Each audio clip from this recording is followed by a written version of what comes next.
कि एक स्टूडेंट की जो उम्र होती है वो 30 से 35 वर्ष की होती है। उसके बाद में एज विद्यार्थी जीवन समाप्त हो जाता है। 25-26 साल तक बच्चे को बढ़िया याद होता है। उसके बाद स्मृति धीरे धीरे कमजोर होने लग जाती है। स्मृति कमजोर इसलिए होने लगती है कि हमारे ऊपर कई सारी जिम्मेदारियां आ जाती हैं, घर परिवार की जिम्मेदारियां, आर्थिक जिम्मेदारियां, मस्तिष्क डाइवर्ट हो जाता है। फिर हमारा पूरा ध्यान पढ़ाई पे नहीं होता और इसकी वजह से हम इतना अच्छे से याद नहीं कर पाते। तो हम देखते हैं ना कि 27-28 वर्ष की उम्र के बाद सिलेक्शन रेशियो डाउन हो जाते हैं, गिर जाते हैं। मोस्टली सिलेक्शन 27-28 तक हो जाते हैं, जिसका होना होता है हो जाता है। तो आप सोचिए कि अगर किसी बच्चे की उम्र 22 वर्ष की है, या कोई 23 वर्ष का, या कोई 24 वर्ष का है, तो उसके पास अब बहुत बड़ा जीवन शेष नहीं है। पढ़ाई के लिए उसके पास महज 4-5 साल ही है, और 4 या 5 वर्ष ही आपके पास में शेष है। आप ये मत समझना कि बहुत मौके पड़े हैं, बहुत अवसर पड़े हैं। और राजस्थान सरकार की जो वैकेंसीज है, और आपको पता है एक राउंड पूरा होने में 3 से 4 साल लग जाते हैं। मतलब आपकी एक गलती आपको सीधे 6 साल पीछे कर देती है। मतलब कोई 23-24 साल का स्टूडेंट था, कुछ गलतियां करके फेल हो गया, तो वापस वो सीधा 28 साल का होगा। और फिर नई जनरेशन आती है तो उनको कॉम्पीट करना इतना आसान नहीं होता। तो आप सबसे पहली चीज दिमाग में ये रखना कि आपके पास बहुत अधिक समय नहीं है। और मुझे जहां तक समझ में आ रहा है कि आप सभी 20 से 25 के बीच के हैं, और 20 से 25 के जो बीच के हैं, तो आपके पास में मान के चलिए मैक्सिमम 3 से 4 साल का समय है। और कल्पना करके देखना आप कि अगर आप जिसकी तैयारी कर रहे हैं उसमें अगर आपका नहीं होता है, तब आप क्या करेंगे? कौन सा रोजगार करेंगे? लोगों को कैसे फेस करेंगे? लोग कहेंगे आपसे, घर वाले भी कहेंगे, आसपास का समाज भी कहेगा कि बीए किया, बीएड किया, एमए किया, खर्चे किए घर परिवार के, विभिन्न शहरों में रहा, फिर आके मजदूरी करनी थी, तो ये सब क्यों किया? क्या आप उस स्थिति के लिए तैयार है? आप सोचिए कि आप अभी अध्यापक के सपने देख रहे हैं, और आप अपनी गलतियों से अगर बाहर होते हैं, तो उसके बाद क्या आपसे मजदूरी होगी?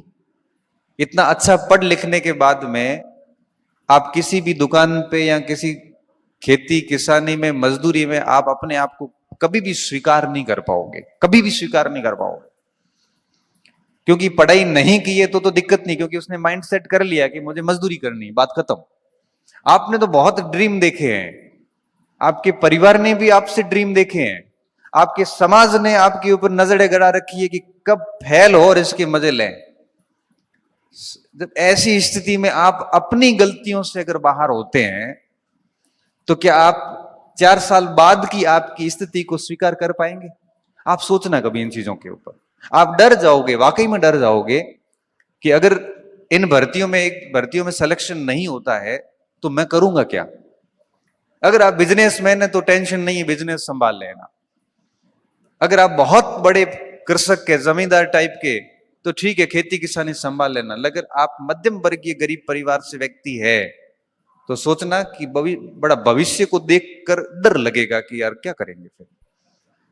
लाखों की संख्या में बच्चों के फॉर्म आते हैं, पेपर टफ आने लग गए, कंपटीशन बढ़ गया, हर बच्चा तैयारी करता है, घर बैठे ऑनलाइन पढ़ता है, ऑफलाइन पढ़ता है, कोचिंग्स हो गई, सब चीजें हो गई। तो मैं सबसे पहली बात आपको ये समझाना चाह रहा हूं कि आपके पास में बहुत अधिक समय नहीं है। इसलिए ये मस्तिष्क में मत लाना कि और 1-2 ट्राई करते हैं, एक बार और कर लेंगे, अभी अभी यूं ही कर लेते हैं। काम करना है तो लड़ाई आर पार की रखना, नहीं करना है तो छोड़ दो। 4-5 महीने रहे थे आरएस मेंस के, और गोविंद यार इतना सारा कैसे करेंगे, वैसे कैसे, तबीयत ठीक नहीं है। मैंने कहा तो जा, जयपुर ही था। मैंने कहा केसरिया कर जाके वहां। केसरिया करने का मतलब है कि वापस नहीं आना है। यहां तो पास होंगे, यहां कोई जॉब पकड़ लेंगे, आर और पार की लड़ाई होती है। केसरिया करने का तो समझते हो ना, युद्ध में जब सेना के अंदर राजा केसरिया करता था तो उसके बाद लड़ाई भी उस हिसाब की होती थी। फिर घंटे काउंट नहीं होते थे, फिर बस तलवार चलती थी, कितनी लाशें गिरी ये नहीं देखा जाता था। तो मैं स्टूडेंट को कहता हूं जब इस कंपटीशन की लाइफ में आ गए हो तब ये आधी अधूरी पढ़ाई वाला ढोंग मत करना, फिर रखना केसरिया ही। अब कहानी को बहुत अच्छे से सुखद समापन करके ही घर जाएंगे। ऐसा नहीं है कि वहां सब फेल हो गया हूं। और इतना कंपटीशन है नहीं मार्केट में जितना आपको लग रहा है, क्योंकि पिछले 10 साल की विभिन्न भर्ती परीक्षाओं की आप कट ऑफ देखना, डाउन होती जा रही है। 70% से 55% भी आ गई। RS प्री देख लो, कॉलेज लेक्चरर देख लो, क्योंकि नंबर ऑफ कैंडिडेट बढ़े हैं और नंबर ऑफ सीरियस कैंडिडेट घट गए हैं। नंबर ऑफ सीरियस कैंडिडेट घट गए हैं, बच्चों में वो बात नहीं रही जो आज से 5-7 साल पहले हुआ करती थी।